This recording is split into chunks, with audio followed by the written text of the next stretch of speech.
शेतकरी मित्रांनो नमस्कार. मी बुलढाणा जिल्ह्यातील अशा गावामध्ये आलो आहे की ज्या गावामध्ये संत्रा हा विषय नवीन आहे आणि मोजक्या 5-7 बागा या गावामध्ये आहेत. या गावामध्ये संत्रा आंब्याभार कसा घ्यायला पाहिजे, मृगभार कसा घ्यायला पाहिजे किंवा झाडाची काळजी कशी घ्यायला पाहिजे इथपर्यंत माहिती नव्हती. आणि याच गावामध्ये असे एक शेतकरी आहे की त्यांना शेतीविषयक भरपूर पुरस्कार मिळाले आहेत आणि ते पुरस्कार मिळाल्यावरही त्यांनी त्यांचा जो अभ्यास आहे शेतीबद्दल हा चालू ठेवला. आणि असेच नाही तर ते शेतकरी स्वतःसाठीच नाही तर बाकी शेतकऱ्यांसाठी पण काम करतात, गावासाठी पण काम करतात आणि अनेक गावांमध्ये त्यांचे गट आहेत. पण त्या शेतकऱ्यांसाठी हा संत्रा हा पीक हे नवीन होतं आणि त्यांनी आपल्याला कसं बोलावलं आणि आपण इथे कसं आलो आणि आपला प्रवास कसा चालू झाला आपण ह्या व्हिडिओमधून जाणून घेऊया. दादा नमस्कार. नमस्कार. आपलं पूर्ण नाव? मी भागवत महादेव लावण, राहणार पिंपरी कोरडे, तालुका खामगाव, जिल्हा बुलढाणा. तुम्ही मला इथे कसं काय बोलावलं? मी यूट्यूबवर आपले व्हिडिओ पाहत होतो. बरं. आणि मागच्या वर्षी असं झालं की मे महिन्यामध्ये पाऊस पडला आणि आपला असं वाटलं की आता जे आम्ही बाकीच्या पिकासाठी जे नियोजन करतो त्या पद्धतीने आमचं काम चालू होतं. पण मग ते बाग पूर्णपणे फेल झाला मागच्या वर्षी. बरं. मग आता हे बाग किती वर्षाची आहे? हे 6 वर्षाची बाग आहे. आता Complete 7 झाली. वर्ष चालू आहे. 7 आणि वर्ष जवळपास गावामध्ये किती बागा आहेत? 4-5 बागा आहेत गावामध्ये. बरं. आणि आजूबाजूच्या गावामध्ये जर किती दूरपर्यंत बागा आहेत? हे आणि असंच आहे. आता किनी सवलत आहे, चिंचपूर आहे, तर तिकडे असं 4-5 बागा आहेत. जास्त काही संत्र्याचं बरं. हे संत्रा पीक तुम्ही कसं काय लावलं? तुमच्या इथे नवीन असताना आणि जमीन अशी आहे बाबा किंवा जमिनीमध्ये येत नाही तरी तुम्ही या जमिनीमध्ये बाग कशी काय लावली? आपल्या चिंचपूर गावामध्ये जवळपास 10 वर्षापासून संत्रा पीक घेतात. 1-2 बगीचे होते, पण तिथं पहिले चांगले पैसे केले त्यांनी. पण आता या जवळपास या 4-5 वर्षामध्ये काही त्याचं म्हणजे एवढं काही व्यवस्थित मॅनेजमेंट किंवा नियोजन ते काय होऊन राहिलं तर ते काही हे म्हणजे मेळ लागून नाही राहिला. मग आता ते पहिलं पाहून आम्ही आता 5-6 वर्षाच्या आधी मी त्याचं पाहून आम्ही ते लागवड केली, संत्रा लागवड केली. म्हटलं बा सोयाबीन तूर याला काहीतरी पर्याय म्हणून दुसरं पीक पाहिजे. मग त्याची लागवड केली. मग मागच्या वर्षी ते मे महिन्यात पाणी पडलं आणि ते विषय म्हणजे बाग पूर्णपणे फेल गेला. म्हटलं हे मग आपल्याला काहीतरी बा नियोजन वेगळं म्हणजे आपल्याला काही यात हे नाही होऊन राहिलं, जाऊन नाही राहिलं पाहिजे. मग आता तुमचे मी यूट्यूबवर व्हिडिओ पाहत होतो. पण यूट्यूबवर तर भरपूर लोकांचे व्हिडिओ आहेत. माझ्याच व्हिडिओमध्ये मलाच कसं बोलवलं? मी पाहिले ना बाकीचे, पण मग तुमचं काम मला थोडं या बाकीच्यापेक्षा थोडं वेगळं दिसलं. वेगळं काय होतं कामात बाबा असं म्हणजे? कामात म्हणजे बाकीच्या म्हणजे कमी वयाच्या भागात मी सक्सेस केलेल्याचे व्हिडिओ मी पाहिले जास्त. म्हटलं आपली तर 6 वर्ष याने 3 वर्षात जेवढं उत्पन्न काढलं आपल्या बागेली आता 6 वर्ष होतात. बरं. म्हणून तर शेतकरी मित्रांनो आपल्याला यांनी गौरजड्या किती दिवस झाले आपल्याला बोलावर? किती महिने झाले आता? आपल्याला जवळपास 8 महिने 8 महिने 8 महिने झाले. 8 महिने आधी आपण इथे आलो होतो. या पिंपरी कोरडे गावामध्ये संत्रा बाग आणि संत्रा बागेचे पहिले शेतकरी माझे. मी इथून माझ्या क्षेत्रापासून 190 किलोमीटर म्हणजे मोर्शीपासून 190 किलोमीटरला माझा एकच बाग आहे. आणि या बागेसाठी मी स्पेशली येतो कारण यांचा संत्रा पिकावर जो जोर होता किंवा यांच्या जी मेहनत करत होते ते मेहनत केल्यानंतर त्यांना फळ मिळत नव्हतं. ते झाडं पाहिल्यानंतर झाड खूप मोठे झालेले आहे, सुंदर झाडं आहेत, क्वालिटी आहेत, पण त्याच्यावर फळं येत नाहीये. हे पूर्ण पाहिल्यानंतर आपल्याला माहीत पडलं की या झाडाला काहीतरी वेगळी ट्रीटमेंट द्यायची गरज आहे. वेगळी म्हणजे आपण जे रेग्युलर करतो आपल्या भागामध्ये म्हणजे मोर्शी, वरुड किंवा बाकी भागामध्ये तेच ट्रीटमेंट केली. पण ते ट्रीटमेंट कशी करायची आहे यांना माहिती नव्हती. खतं कशी द्यायला पाहिजे किंवा कधी द्यायला पाहिजे किंवा ताण कधी द्यायचा आहे, ताण सोडायचा कधी आहे किंवा फवारणी कोणत्या करायच्या हे कुठलीच यांना माहिती नव्हती. जे रेग्युलर औषधं ते कपाशी, सोयाबीन जे काही औषधावर म्हणजे पिकांवर मारायचे बायोगॅसची स्लरी ते सोडत आणि जैविक करायचे. जे तर सेंद्रिय त्यांनी स्लरी वगैरे यूज केल्या कारण यांनी यांचा सेंद्रिय बायोगॅस आहे, सेंद्रिय त्यांचे प्रोजेक्ट आहेत. स्लऱ्या करून प्रोजेक्ट करतात आणि बाकीच्यांना पण चांगले म्हणजे गाईड करतात बायोमध्ये. पण या पिकामध्ये संपूर्ण नियोजन बायोलॉजिकल करणं शक्य होत नाही. त्यामुळे आपल्याला याच्यामध्ये काही केमिकल, काही बायोलॉजिकल, काही खते वापरावं लागतात आणि त्यानंतर आपल्याला अशा प्रकारची बाग फुटली वाटते. किती झाड आहेत सर हे? 600. 600 पैकी किती झाडं फुटले नाही? जवळपास 10 झाड आहेत तशी की बाबा ते फुटले नाही. म्हणजे फुटणे नाही का फुटणार आता समजा असं नाही म्हणजे ते अजून निघायला लागले. म्हणजे 600 झाडापैकी 10 झाडं म्हणजे अजून काही पानं पण काढले नाही आणि फुलं पण काढले नाही म्हणजे अजून पण निघू शकतं कारण पाऊसचा खंड पडल्या कारणास्तव बाग हे थोडा लेट फुटत गेली. आता बघू शकता माझ्या मागं आता हे बाग फुटून रेडी झालेले आणि सेटिंग झालेले आहेत.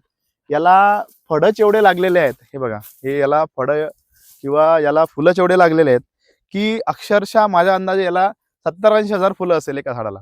आणि झाडाचं वर्ष 6 आहे, पण आपल्याला एवढ्या फळांची किंवा फुलांची गरज नाही आहे. आपल्याला फक्त 1000-1200 फळं या झाडावरती व्यवस्थितरित्या आले पाहिजे आणि त्याचे क्वालिटी बनली पाहिजे, हे आपलं आता इथून इकडे काम आहे. शेतकरी मित्रांनो, हा एकच झाड नाही, तुम्ही बघू शकता इकडे इकडे आता हे बघू शकता, हे बाग अशा प्रकारे फुलधारणा चालू आहे, हे बघा. आणि असंच नाही तर इकडे जर बागा बघितल्या कुठल्या तरी संपूर्ण आता कुठल्याही लाईन मध्ये जर बघितलं तर आपल्याला सेम प्रोसेस दिसेल, सेम झाडं आणि सेम फुलं. म्हणजे एवढे फुलं आणि एवढे फळं लागल्यानंतर कसं करायचं. मी यांना जेव्हा म्हटलं की याच्यामधला 90% बहार गळाला पाहिजे, तर ह्यांनी म्हटलं की 90% बहार गळल्यानंतर फळं कुठून राहणार. तर दादाला सांगितलं की याच्यावर 1000-1200 फळं राहणार. आणि 1000-1200 फळं म्हणजे भरपूर झालं याच्यासाठी. आणि याच्यावरती 50,000, 30,000, 10,000 पेक्षा जास्त फुलं एका झाडावरती आहे. मग एवढ्या मोठ्या फळांना किंवा फुलांना जोपण्यासाठी आपल्याकडे झाडाचा स्ट्रोक पण तेवढा नाही आहे आणि आपल्याकडे अन्न पुरवठा आपण तेवढा करू शकत नाही, कारण त्याच्या एक लिमिटेशन असतात. तर दादा, तुमची बाग आता तुमच्या एरियामध्ये बागा भरपूर, जे 3-4च बागा किंवा आजूबाजूच्या बागा आहे, अशी बाग आजूबाजूला फुटल्याची कल्ले आली का? नाही. आणि आपण या 8 महिन्यामध्ये जे नियोजन केलं, त्यामध्ये खत नियोजन असू द्या किंवा फवारणी असू द्या, हे पूर्ण 8 महिन्यापासून मृगभारासाठीच केलं. म्हणजे दादांना आंब्याला घ्यायचा नव्हता, आम्हाला मृगच बाग घ्यायचा आहे बा. तर आपण इथे आंब्याभारच म्हणजे आंब्याभाराचं नियोजन केलंच नाही आणि डायरेक्टली मृगभाराचं नियोजन केलं. आणि 8 महिने कठोर आणि टाइम टू टाइम एकही दिवस इकडे तिकडे न होता त्यांनी फवारण्या केल्या. आणि त्यांना जसं म्हटलं की बाबा हे फवारणी आता करायची, उन्हाळ्यात पण हे फवारणी करायची, त्यांनी तेव्हाही ती फवारणी केली. कुठलाही विचार न करता त्या फवारण्या पूर्णपणे आटोपवल्या आणि अशा प्रकारे त्यांना फळ मिळालं. फवारणीमध्ये काही आपण वेगळं काही दिलं नव्हतं. जे रेग्युलर औषधं आहे, जे दुकानांमध्ये मिळतात त्याच औषधं दिल्या.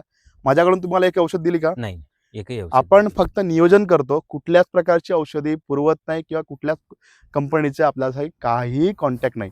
आपल्याला एकच आहे, आपण जे काही प्रोडक्ट तुम्हाला सांगतो ते G9 रिझल्ट आणि क्वालिटीचे असणं गरजेचे आहे. त्यासाठी आपण त्या प्रोडक्टची पहिले पडताळणी करतो.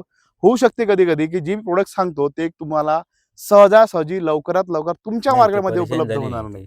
आमच्या इकडे भेटलंच नाही, चिखली, खामगाव. हा तेच होते. कधी कधी कसं होते, काय होतं, आम्ही आमचा बागेचा भाग आहे, आमचा जो क्षेत्र आहे हे संत्रा बागेचा आहे, तिथे औषधं हे परिपूर्ण असतात, म्हणजे सहजासहजी उपलब्ध होऊन जातात. तुमच्या इकडे संत्रा बागा नाही आहेत, त्यामुळे त्या संशोधित औषधं पण इकडे त्या प्रमाणात उपलब्ध येत नाही. सबस्टिट्यूट भेटतात, पण सबस्टिट्यूट हे महागडे असतात. महागडे सबस्टिट्यूट वापरून शेतकऱ्याला तेच अजून तिथेच आणायचं असेल तर मग ते शेती फक्त खर्च करून शेती पिकवली असं होईल. आपल्याला शास्त्रशुद्ध पद्धतीने आपल्याला शेती तयार करायची आहे. आता जवळपास माझ्या हिशोबानं 8 महिन्यापासून आपण याच्यावर जो खर्च केला हा 150-160 रुपये पर प्लांटच्या हिशोबाने झाला असेल. म्हणजे जवळपास 1 लाखाच्या आतमध्ये खर्च झाला असेल. 1 लाख रुपयापर्यंत आता खर्च केलेला आहे. पण कारण आपल्याला झाडामध्ये पानाची संख्या वाढवायची होती, झाडाला ग्रोथ द्यायची होती. नंतर असा एक टाइम आला की बाग तयार करत असताना किंवा फुटाच्या आधी खूप मोठ्या अडचणी आल्या. दादा, याच्यामध्ये शेवट तुम्हाला ज्या अडचणी जाणवल्या त्या कुठल्या होत्या? शेवट असं झालं की पाऊस लेट झाला. हो. 20-25 दिवस असे गेले आणि असे झाडं झाली होती, असं वाटलं आता झाडं मरतात बाबा. असं वाटलं मरतात झाडं. मी तुम्हाला नेहमी म्हणून तो फोन करत होतो किंवा काय पाणीचं देऊ का, काय करायचं. तुम्ही म्हटलं अर्धा तास द्या, कधी 15 मिनिटं द्या. त्या हिशोबाने आपण पाण्याचं म्हणजे ते 20-25 दिवस खूपच कठीण काढले. दादांचे फोन यायचे की सर झाडं सुकत आहे, झाडं मरणारच, अशा प्रकारच्या कमेंट माझ्या आजूबाजू शेतकरी करतात की तुम्ही झाडं मरायसाठी सोडले की फुटासाठी सोडले. तर मी दादांना एकच सांगायचो, संत्र्याचे झाड सहजासहजी एकदम पाण्यामुळे तर मरणार नाही झालं, नाही तर आपली हिंमत नव्हती. पाण्यामुळे मरत नाही. त्याला एक आपण तरी सबस्टिट्यूट म्हणून 15 मिनिटं, अर्धा तास, 1 तासापर्यंत पाणी दिलं ज्या झाडाला, ज्या जमिनीनुसार. कारण खालची जमीन थोडी हलकी जमीन येते आणि वरचं पूर्ण पाट जे आहे ते पूर्ण भारीचं जंगल येते. त्याच्यामुळे आपण यांना पाणी पण त्याच प्रकारे ड्रीप समोर मागं करून आपण दिलेलं होतं. आणि त्यानंतर जेव्हा पहिला पाऊस पडला, तिथून 4 ते 5 दिवसांना दादाचा फोन आला, दादा काहीच नाही, आमच्या गावातल्या आजूबाजूचे लोक म्हणतात फक्त पाण्यात दिसते, हा बगीचा निघणार नाही, असंच म्हणायचं ना. मग काय झालं पुढं? मग थोडंसं मी चिंतेत पडलो. म्हटलं बा नव्हती निघते वाटते बा. तसं एकदम जास्त ताण झाला झाडायले. चांगला पाऊस झाला. पण मग धीरे धीरे चालू झाले बारीक काय चालू ते गांजरगावचं हे असते ना एकदम छोटे तसे बीज चालू एकदम झाले. हा सुरुवातली आता आपल्याला जर पहिलेच एवढं काही माहिती नव्हती त्यामुळे म्हटलं असं वाढता वाढता लगे या म्हणजे या साईडकडून जशी फूट चालू झाली म्हणजे थोडा हलका हलका भाग ते ज्याला पाणी समजा आपण शिल्लक तेल थोडं तर तिथून चालू झालं तर मग काय बस एक एक एक एक एक मग काय झालं, चालू दादांचा द्यायचं. पहिला अनुभव होता आणि दादांना माहित नव्हतं की आपली जे नवीन फुलधारणा होते ते कशा प्रकारे होते आणि याचं ते एवढं पहिली स्टेप काय असते, दुसरी स्टेप काय असते. सगळे जे आजूबाजू शेतकरी होते त्यांना सांगायचे, कारण ते कन्सल्टन्सी घेत आहे, ते ट्रीटमेंट घेत आहे आणि ट्रीटमेंटची बाग निघत नाही त्यांच्याकडे. आधीपासूनच हा. त्यांच्यावरती म्हणजे निगेटिव्हिटी फैलवणं चालू केली होती. कारण माझ्यासारखेच खूप सारे कन्सल्टंट किंवा औषध विक्रेता असे मार्केटमध्ये समजा वेगवेगळ्या वेगळ्या एरियात वेगळ्या वेगळ्या शेतकऱ्याला कन्सल्टन्सी करतात. तर माझा त्यांचा काही विषय नाही आहे, पण विषय असा आहे की तुम्हाला औषध देत नाही, बरोबर ना, पैसे एवढे मोठे घेतात, हो हा प्रश्न येतो हो ना. हो पण शेतकरी मित्रांनो, मी 200 किलोमीटर म्हणजे 190 किलोमीटर इथे येतो, माझ्यासोबत माझी टीम असते आणि मी दादाच इथे असं कधी झालं का मी तुम्हाला येतो म्हटलं आणि आलो नाही. नाही नाही असं किती विजिट एकदाही झाल्या नाही जवळपास माझ्या? झाल्या तीन सहा 6वी विजिट आहे visit माझी. झाल्या, 5 सहा विजिट visit. झाल्या, 6वी विजिट आहे माझी. आणि 6 विजिटमध्ये आता दादाचा मी मी फायनान्शियल विषय करत नाही, पण त्यांचे बऱ्यापैकी पैसे माझ्याकडे इन्व्हेस्ट झाले आहे. म्हणजे माझ्याकडे आणि जवळपास हम्म. 1-1.25 लाख रुपये, 1 लाखात जवळपास त्यांनी आतापर्यंत 1.25 लाख म्हणजे ह्या आतापर्यंतचा फवारणी शेवटच्या टप्प्यापर्यंत 1.25 लाख रुपयापर्यंत त्यांनी त्या बगीच्यावर पण खर्च केला. जवळपास 1-1.5 लाख रुपये त्यांनी टोटल खर्च केलेला असेल बागेवरती.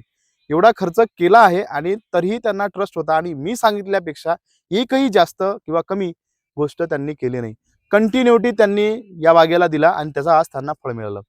दादा, बाग बघून कसं वाटतं तुम्हाला? समाधानी आहे. आणि तुम्हाला याचा अंदाज दिला, म्हणजे व्यापारी म्हणतात किंवा तुम्हाला एक हो, तुम्ही बोलले मगाशी फोनवर, हो. तर एका झाडाला किती कॅरेट सांगेल मी पण तुम्हाला सांगणार नाही. तुम्ही एक कोणातरी साहेबासंग बोलले, त्यांनी किती कॅरेट सांगितले तुम्हाला झाडावर? 7 कॅरेट 6 ते 7 कॅरेट, म्हणजे 7 म्हणतात दादा, मी 6च पकडतो. 6 ते 7 कॅरेट आणि 600 झाड आहे. 10 झाडं जर राहिले ते पण फुटणारच आहे, कारण ते सध्या त्याला पाणी अपुरं झालेलं आहे, त्यामुळे ते थांबलेले आहेत. 6 कॅरेट जरी पकडले, 6-6 36 म्हणजे 3000 कॅरेट, 3500 कॅरेट पकडा. 3600 म्हणजे 3500 कॅरेट पकडू आपण. 3500 कॅरेट कसलाही भाव असू द्या, तर कसलाही भाव असू द्या, आताची जे म्हणजे चालू आहे मार्केटमध्ये भरपूर प्रमाणात मृग आहे. तर मी आता ज्या भागामध्ये फिरतोय, तर जिथे मृग घेतला जात नाही किंवा जिथे मृग बार फुटलेला आहे, काही काही भागामध्ये फक्त काटाकाटानंच फुटलेला आहे, आतमध्ये मृग नाही आहे, त्याच्यावरच अंदाज लावणं चालू आहे. त्यामुळे आत्ता जर बहार तुमचा विकायला काढला असेल, तर थोडं थांबून जा, कारण थोडं मार्केट ओपन होऊ द्या, त्याच्यानंतर विक्री तयार करा. सुरुवातीला 55-60 रुपये किंवा 57 रुपये 52 रुपयाचे रेट निघाले होते, पण जसं हे म्हणजे जास्त प्रमाणात बागा फुटल्या असं सगळ्या मार्केटमध्ये फैललं, तर आपले जे जे रेट आहे डाऊन झाले आणि सौदे होणं बंद झाले.